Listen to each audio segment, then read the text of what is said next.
Back to news. జార్ఖండ్లో ప్రభుత్వ ఏర్పాటు దిశగా దూసుకుపోతోంది ఇండియా కూటమి. ఎన్నికల ఫలితాల్లో స్పష్టమైన మెజార్టీ సాధించింది. ప్రస్తుతం ఇండియా కూటమి 55 స్థానాల్లో లీడింగ్లో ఉండగా ఎన్డీఏ కూటమి 25 స్థానాలకి పడిపోయింది.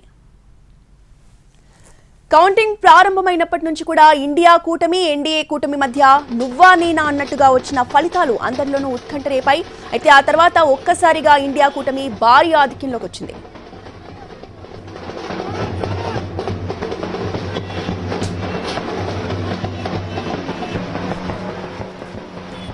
జార్ఖండ్లో 81 అసెంబ్లీ స్థానాలుండగా మ్యాజిక్ ఫిగర్ 41. ప్రస్తుతం 55 స్థానాల్లో లీడింగ్లో ఉంది ఇండియా కూటమి. జార్ఖండ్లో ఈసారి కూడా కమలం పార్టీ వ్యూహాలు ఫలించలేదు. ఇక రాష్ట్రీయ జనతాదళ్ ఆర్జేడీ పోటీ చేసిన 6 స్థానాల్లోనూ ఆధిక్యంలో ఉంది. బీజేపీ అభ్యర్థులపై ఆర్జేడీ అభ్యర్థులు పైచేయి సాధించారు.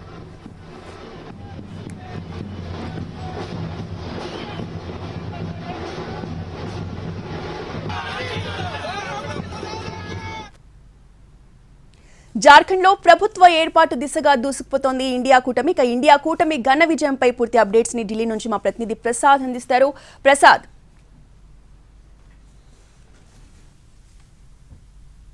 జార్ఖండ్ ముక్తి మోర్చా నేతృత్వంలో ఉన్నటువంటి ఇండియా కూటమికి ప్రజలు తిరిగి పట్టం కట్టారు. అది చాలా స్పష్టం అవుతుంది. ఇప్పుడు అధికారికంగా ఇచ్చినటువంటి ఈ ఫలితాల ప్రకటన చూసినట్లయితే 51 స్థానాల్లో ఇండియా కూటమి గెలుపొందింది. అయితే ఆధిక్యతలో మాత్రం దాదాపు 55 స్థానాల్లో ఉంది.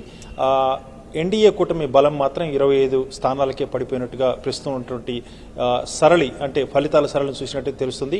అయితే గెలుపు ఖాయం. జేఎంఎం నేతృత్వంలో ఇండియా కూటమి ప్రభుత్వం ఏర్పాటు చేయడం ఖాయం. ఆ మేరకు జేఎంఎం వర్కింగ్ ప్రెసిడెంట్గా ఉన్నటువంటి హేమంత్ సోరెన్ మరొకసారి ముఖ్యమంత్రిగా ప్రమాణ స్వీకారం చేయబోతున్నారు. అయితే ఈ గెలుపుకు ప్రధానమైనటువంటి కారణమైనటువంటి కల్పనా సోరెన్ అంటే హేమంత్ సోరెన్ ముఖ్యమంత్రి హేమంత్ సోరెన్ సతీమణి భార్య ఆమె పోటీ చేస్తున్న చోట కొంతమేరకు వెనుకబడి ఉన్నారు, వెనుకంజలో ఉన్నారు. దాదాపు 9 ఓట్ల వెనుకంజలో ఉన్నట్లుగా ప్రస్తుతం ఉన్నటువంటి ఈ ఫలితాలను కనుక ఆధారం చేసుకున్నట్లయితే మనకు తెలుస్తుంది. అయితే ఇంకా దీనిపై స్పష్టమైనటువంటి అధికారిక ప్రకటన రావాల్సి ఉంది. ప్రధానంగా ఆమె దాదాపు 200 ఎలక్షన్ అంటే ఎన్నికల ప్రచార కార్యక్రమాలు నిర్వహించింది, 200 సభలు నిర్వహించింది. పూర్తిగా హేమంత్ సోరెన్ జైల్లో ఉన్నప్పుడు ఆ తర్వాత కూడా పూర్తి స్థాయిలో జేఎంఎం యొక్క పార్టీ బాధ్యతలను స్వీకరించడంతో పాటు ఆ మేరకు పూర్తి స్థాయిలో ప్రచారం చేయడం జరిగింది. అయినప్పటికీ కూడా ఆమె పోటీ చేసినటువంటి స్థానంలో మాత్రం ఆమె వెనుకంజలో ఉన్నారు. కాంగ్రెస్ పార్టీ 14 స్థానాల్లోనూ అదేవిధంగా 31 స్థానాల్లో జేఎంఎం పార్టీ ఆధిక్యతలో గెలుపొందినట్టుగా తెలుస్తుంది. ఇకపోతే ఆర్జేడీ రాష్ట్రీయ జనతాదళ పార్టీ దాదాపు 5 స్థానాల్లో ఆమె ఆ పార్టీ ఆధిక్యంలో ఉన్నట్టుగా తెలుస్తుంది. దీనిపై ఇంకా స్పష్టంగా ఒక స్పష్టమైనటువంటి ప్రకటన రావాల్సి ఉంది. ముఖ్యంగా ఆర్జేడీ పెద్ద స్థాయిలో ఆశ్చర్యకరమైన రీతిలో సిట్టింగ్ బీజేపీ ఎమ్మెల్యేలను ఓడించింది. డియోఘర్ కానీ, గొడ్డ లోక అసెంబ్లీ స్థానం నుంచి కానీ, కోడర్మా నుంచి కానీ, విక్రాంపూర్ నుంచి కానీ, హుసేనాబాద్ ఈ 5 స్థానాల్లో కూడా పూర్తి స్థాయిలో ఆర్జేడీ తన ఆధిక్యతను ప్రదర్శించింది. దాదాపు 5,000 నుంచి 19,000 వరకు కూడా ఆధిక్యతతో బీజేపీ సిట్టింగ్ ఎంపీలపై తన ఆధిక్యతను ప్రదర్శించి అక్కడ విజయం సాధించబోతుంది.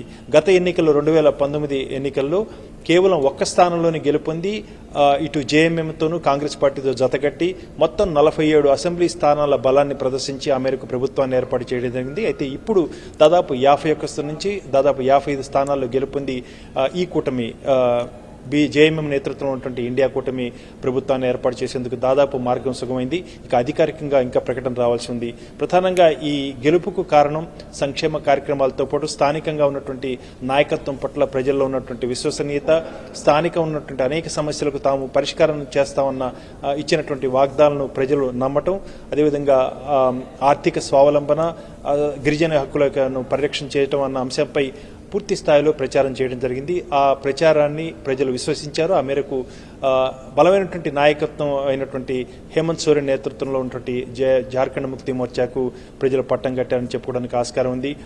బీజేపీ మాత్రం తన స్థానాన్ని కొంతమేరకు పదిలం చేసుకున్నప్పటికీ కూడా 2000 మరొకసారి అంటే 2014 నుంచి 19 వరకు అధికారంలో ఉన్నటువంటి బీజేపీ తిరిగి అధికారంలో రావాలని ప్రయత్నం చేసినప్పటికీ కూడా అది ఫలించలేదు.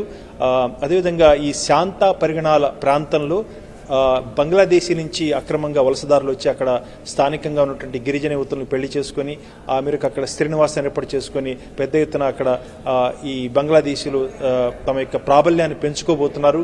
దీన్ని మేము అరికడతాము, అదేవిధంగా అక్కడ అక్రమ వలసదారులను తిరిగి పంపించడం జరుగుతుందని చేసినటువంటి ప్రచారాన్ని మాత్రం ప్రజలు తిరస్కరించారు.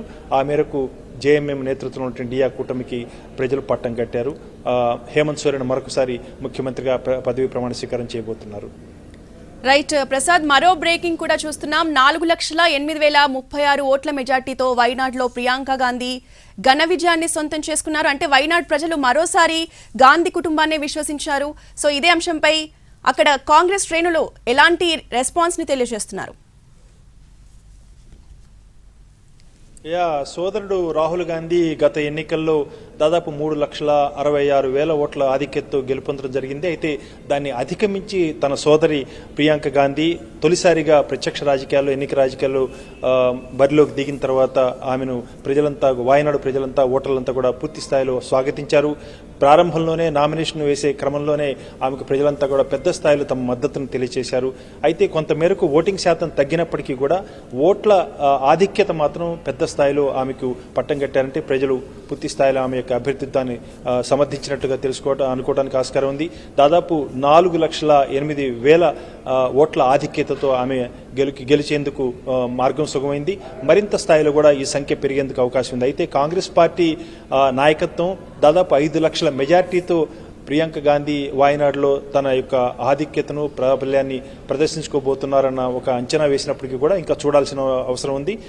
ప్రియాంక గాంధీ తొలిసారిగా ఎన్నికల రాజకీయాల్లో రావడానికి ప్రధాన కారణం రాహుల్ గాంధీ అక్కడ రాయ్బరేలీ స్థానం నుంచి గెలుపొందడంతో వాయనాడులో కూడా గెలిచారు. అయితే వాయనాడు స్థానానికి తన చెల్లెలను అభ్యర్థిగా నిలిపి ఆయన రాయ్బరేలీ స్థానాన్ని ఉంచుకోవడంతో అక్కడ ఉప ఎన్నిక అనివార్యమైంది. ఆమె ఉప ఎన్నికలో ఆమె తొలిసారిగా ఎన్నికల రంగంలో దిగి ఆ మేరకు ఘన విజయాన్ని సాధించబోతున్నారు. ఇక పార్లమెంట్లో అన్నా చెల్లెలు సోదరుడు సోదరి ఇద్దరు కూడా కాంగ్రెస్ పార్టీని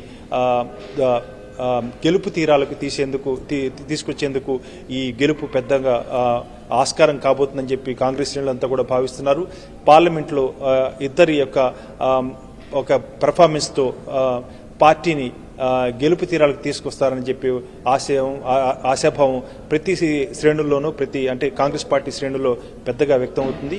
ఆ మేరకు వాయనాడులో కూడా ఘన విజయాన్ని సాధించబోతుంది Priyanka Gandhi. Right, thank you Prasad.